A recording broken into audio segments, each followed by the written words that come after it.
दिया हुआ है एक राशि है,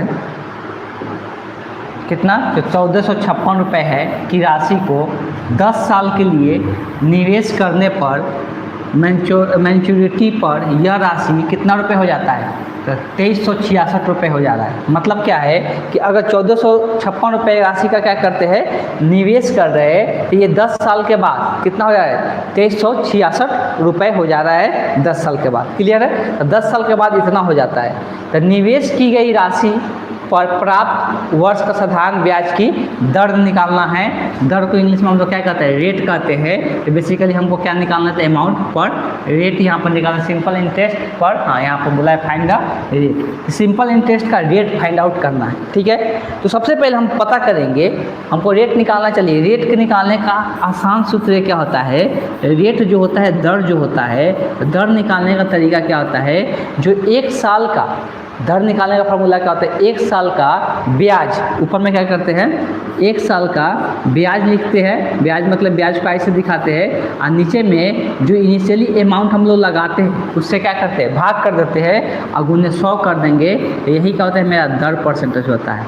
यही क्या होता है, दर परसेंटेज होता है। आपको ये फार्मूला ध्यान में रखना है। लेकिन जो यहाँ पर ये जो ब्याज यूज करते हैं, सिंपल एक साल का ब्याज होना चाहिए। तो पहले तो यहाँ पर निकालते हैं ब्याज हुआ कितना है, ये इतना रुपए था, पैसा हो कितना गया, इतना।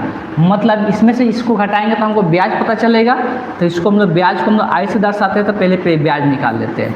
तो इसमें से इसको घटाना है, डायरेक्ट लिखेंगे 6 में से 6 जाएगा 0, 6 में से 5 जाएगा 1, और अब से यहाँ 13 में से 4 जाएगा 9, और 1 में से 1 जाएगा कितना, 1 में से 1 जाएगा, गलती कुछ कर दिए क्या, फिर से एक बार देख लेते हैं। 6 में से 6 जाएगा, 6 में से 6 जाएगा 0, 6 में से 5 गया 1, यहाँ 13 में से 4, तो 13 में से 4 जाएगा तो 9, और फिर यहाँ पर कितना बचेगा, हाँ तो ठीक है 1।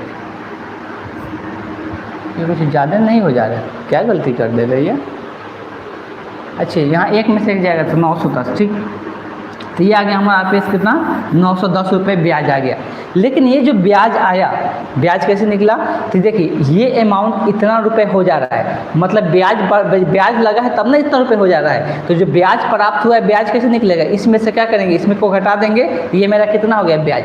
लेकिन ये जो ब्याज इतना रुपए हुआ है, कितना साल में हुआ है, 10 साल में हुआ है। लेकिन दर निकालने के लिए हमको ब्याज कितना का, 1 साल का चाहिए। तो ये 10 सालों का ब्याज है, और 1 साल का ब्याज निकालना होगा, तो इसमें से क्या करेंगे, 10 से भाग कर देंगे।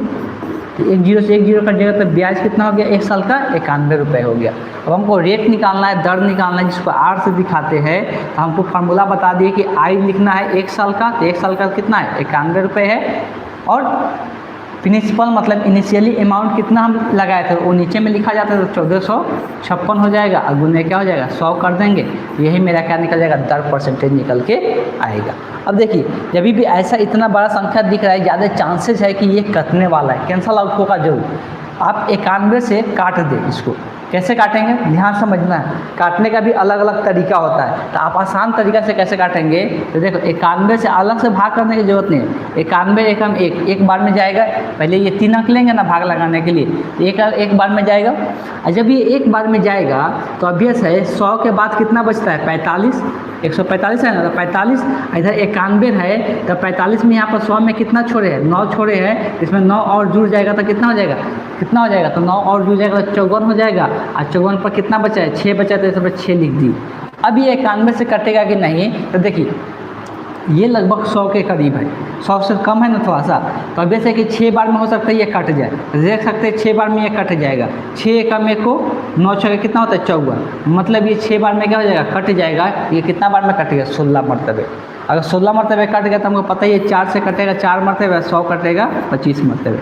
अब 25 का 4 का भागा करना है। देखिए 25 का आधा कितना होता है, 12.5, तो यहाँ आधा, फिर उसका आधा करना है। 4 का मतलब क्या है कि इसको 4 बार मतलब इसको भाग करना है। तो 25 का आधा 12.5, और 12.5 का आधा कितना होता है, 6.25। तो यहाँ पर 6.25 दिख रहा है, तो यही इस क्वेश्चन का आंसर हो जाएगा।